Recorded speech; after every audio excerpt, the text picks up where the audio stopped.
নমস্কার সবাইকে, welcome to my blog. স্কুলে এখন চলছে সরস্বতী পুজোর প্রস্তুতি।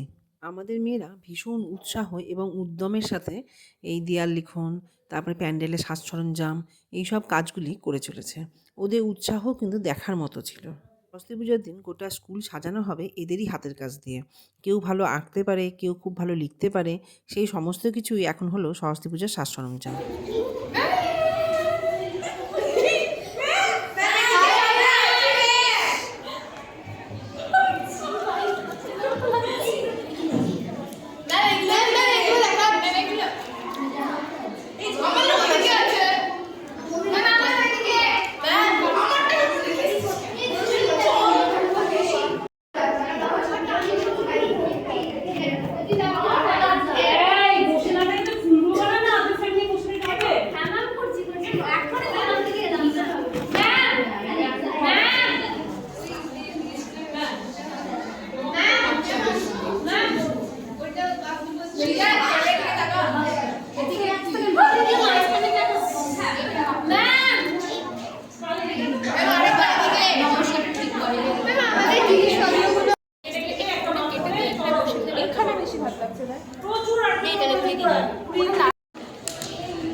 এগুলি হচ্ছে দেয়াল পত্রিকা।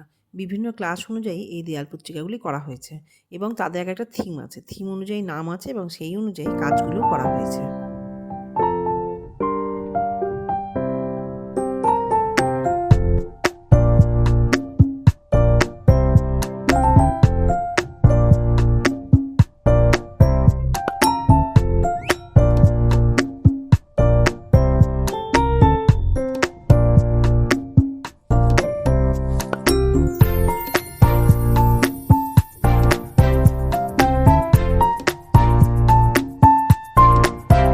আর এই যে এখানে চলছে কলসি রং করার কাজ।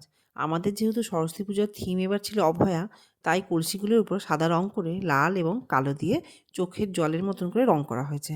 লাল আর কালো যেহেতু প্রতিবাদের রং, তাই সেই দুটি রঙকে এবার চয়েস করা হয়েছে এই কলসি রং করার জন্য।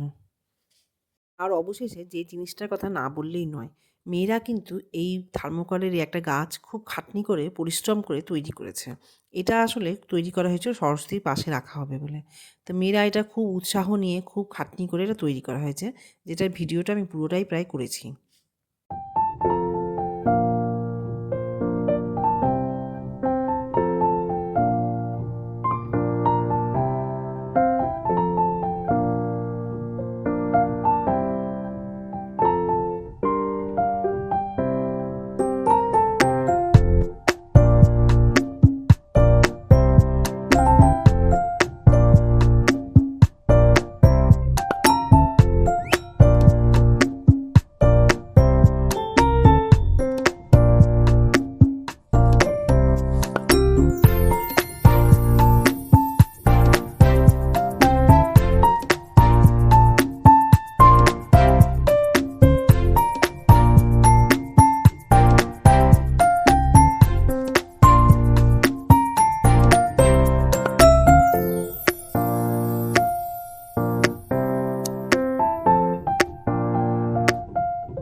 যে গাছটা এবার কমপ্লিট, ওদের পরিশ্রমও সার্থক আর ওদের উৎসাহও দেখার মতো।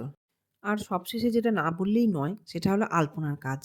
যে কোনো পুজো পার্বণ মানেই তো আলপনা। আলপনা ছাড়া কি আর পুজো হয়? তো এই তো আমাদের মেয়েরা লেগে পড়েছে আলপনা দেওয়াতে। তো এটা হচ্ছে একটা গাছের চারিপাশে বেদিতে আলপনা দেওয়া হচ্ছে। ওটা স্কুলেই কিন্তু এরা আলপনা দিয়েছে।